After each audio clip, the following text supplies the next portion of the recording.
La filière droit va échapper encore quelque temps à la réforme du master. Est-ce que vous pensez que c'est une bonne chose? Oui, c'est une bonne chose parce que les Master 1 en droit sont plutôt généralistes, c'est des droits publics, droit social, droit des affaires, etc. Et on a une très forte spécialisation au niveau du Master 2. Et donc si on donnait la possibilité à tout étudiant inscrit en Master 1 dans une université d'accéder forcément à un Master 2 sans sélection, on aurait des problèmes, on aurait beaucoup trop d'étudiants inscrits dans ces Master 2. Alors que la logique du Master 2, c'est justement d'avoir des petits effectifs et des effectifs qui sont sélectionnés sur une base nationale. Je prends l'exemple du Master 2 droit de l'homme à Nanterre. On a plus de 200, 250 dossiers chaque année. On prend quelques étudiants qui viennent de Nanterre, bien évidemment, mais c'est des étudiants qui ont une motivation particulière, qui ont un profil particulier, de droit public, de droit privé ou de droit pénal, ça importe peu, c'est pas tellement ça qui permet de venir dans ce Master 2, c'est plutôt la spécialisation en droit de l'homme ou l'intérêt pour les droits de l'homme. Et donc on cherche une trentaine d'étudiants, une vingtaine d'étudiants spécialisés dans les droits de l'homme. Et cet intérêt pour cette matière, ce serait impossible de la détecter une fois la licence obtenue. Il faudra avoir des Master 1 spécialisés, c'est-à-dire il faudrait qu'on fasse dès le Master 1, un Master 1 droit de l'homme, droit international ou droit social. Alors ça existe parfois dans certaines universités où on spécialise dès le Master 1, mais la plupart des Master 1 restent très généralistes, parce qu'un étudiant qui sort de licence 3 n'a pas forcément des bagages suffisants pour pouvoir aller en Master 2 et faire l'examen d'avocat, puisque un des enjeux c'est l'accès à l'examen d'avocat. Donc mieux vaut maintenir un Master 1 relativement généraliste, droit international, droit public, droit des affaires, droit social, etc. Et avoir un Master 2 très spécialisé, mais ça suppose une sélection entre le Master 1 et le Master 2. Mais est-ce que à terme vous pensez que cette réforme quand même finira par s'appliquer à la filière droit? Non, je ne pense pas qu'il y aura une fois que la dérogation sera donnée au droit et à la psychologie, elle sera maintenue dans l'avenir. On est plutôt dans une évolution des universités où il y aura de plus en plus de sélections.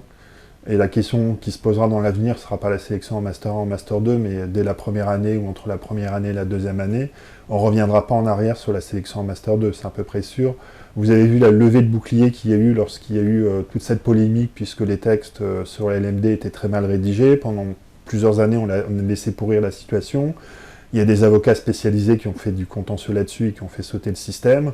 Finalement, il y a un avis du Conseil d'État qui a dit qu'il fallait réécrire les textes, ou sinon la sélection n'était plus possible à l'entrée du Master 1 ou du Master 2 d'ailleurs. Et donc aujourd'hui, les textes vont être clarifiés, je pense que c'est plutôt une bonne chose. On maintient une exception pour le droit qui est liée au fait que le Master 1 donne accès à l'examen d'avocat, donc il y a d'autres professions juridiques. Mais justement, la Fédération nationale des associations représentatives des étudiants en sciences sociales souhaite que cet examen pour l'entrée aux écoles d'avocats soit accessible à Bac+5.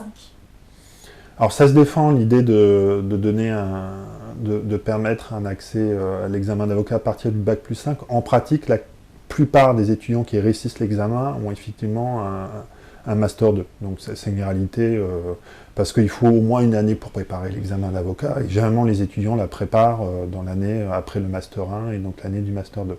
Il y a tout de même un avantage de laisser en Master 1, c'est que les étudiants qui réussissent l'examen d'avocat en sortie du Master 1 utilisent leur Master 2 comme PPI, projet personnel individualisé, c'est-à-dire comme ça permet d'économiser 6 mois, on va dire grosso modo, dans la scolarité à l'école d'avocat. Et donc c'est tout de même important, pour les Master 2, c'est pas mal d'avoir des étudiants qui ont réussi l'examen d'avocat, qui se projettent d'être avocats dans l'année suivante, mais qui utilisent le Master 2 comme leur PPI. Et donc je pense que pour des bons étudiants, c'est leur faire perdre une année que de les obliger d'avoir un Master 2 pour passer l'examen d'avocat, même si pour la plupart des étudiants en pratique ça ne changerait pas grand-chose. Et vous venez d'évoquer la possible sélection dès l'entrée donc, à la fac de droit. Est-ce que ça poserait des difficultés? Ça poserait des difficultés parce que bien évidemment les syndicats étudiants sont opposés, on changerait assez radicalement de système. Mais si on regarde dans la plupart des pays au monde, il y a des sélections à l'entrée de l'université. En France, en raison des manifestations de 1986 et d'une tradition française, on est contre la sélection en première année. Moi, je ne suis pas forcément pour une sélection de type à l'américaine, parce qu'il y a tout de même beaucoup de travers dans le système américain.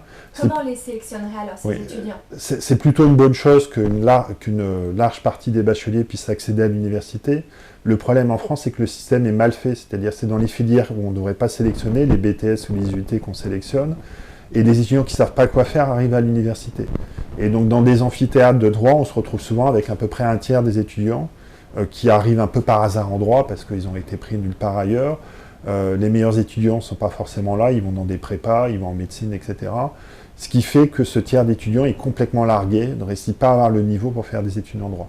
Et donc en fait, il faut trouver un système de régulation qui fait qu'à l'entrée de l'université, les étudiants qui arrivent ont les compétences pour faire des études juridiques. Ce n'est pas forcément une sélection bête et méchante où on essaye juste d'avoir les meilleurs, mais juste avoir des personnes qui sont capables de faire des études juridiques. Oui, mais comment les sélectionner? Parce que ça ne peut pas être sur leurs compétences en droit. On peut très bien imaginer des systèmes de tests à l'entrée, de tests et d'entretien qui regardent les capacités d'analyse. Moi, je ne pense pas que c'est forcément le bac qui est déterminant. Alors, c'est vrai que les bacs généraux ont plus de réussite que les bacs techniques, mais il y a aussi des étudiants sortis des bacs technologiques qui peuvent réussir en droit. Je pense qu'il faut trouver un moyen, après le bac ou entre la première et la deuxième année de droit, pour identifier les compétences. On sait à peu près qui réussit en droit assez rapidement sur les capacités d'écriture, les capacités d'analyse, les capacités de conceptualisation. Et des étudiants qui n'ont pas ces capacités-là vont à l'échec. Et on les traîne en fait. Le problème, c'est qu'on est dans un système qui sélectionne par l'échec et où on traîne pendant plusieurs années des étudiants qui n'ont pas le niveau pour faire des études juridiques. Le problème de fond, il est là. Donc imaginons que la réforme des masters s'applique donc à la filière droit. Comment cette filière peut-elle se préparer alors à cette sélection en M1? Il faudra repenser tous les masters, concevoir une formation en 2 ans. Concrètement, quelles sont les conséquences? C'est un changement de logique de système. Alors d'abord, ça va se faire au détriment des étudiants, parce que si on nous dit que tous les étudiants inscrits, qui sont inscrits, qui obtiennent un Master 1, pourront aller en Master 2, on va sélectionner beaucoup plus fortement l'entrée du Master 1. Et on va spécialiser ces Master 1. Donc la logique, ça sera, vous avez un Master 1 de droit public avec une centaine d'étudiants. Si vous savez que ce Master 1 de droit public va donner accès à vos 2 ou 3 Master 2 en droit public, vous allez limiter le nombre d'étudiants inscrits dans ce Master 1 et vous allez élever le niveau. Et donc vous allez aussi le spécialiser. Donc le problème il est là, c'est qu'on va décaler en fait la sélection au niveau du Master 1 et on va mettre beaucoup d'étudiants de licence 3 qui auraient pu aller en Master 1, on va les laisser sur le bord de la route. C'est-à-dire ils ne pourront pas du tout accéder à un Master 1, en tout cas dans les grandes universités. Et le problème, c'est que je pense qu'on va arriver à un système à 2 vitesses qui est déjà plus ou moins présent. C'est-à-dire on a des bons Master 1 et des bons Master 2 dans les grandes universités parisiennes et dans les grandes universités de province.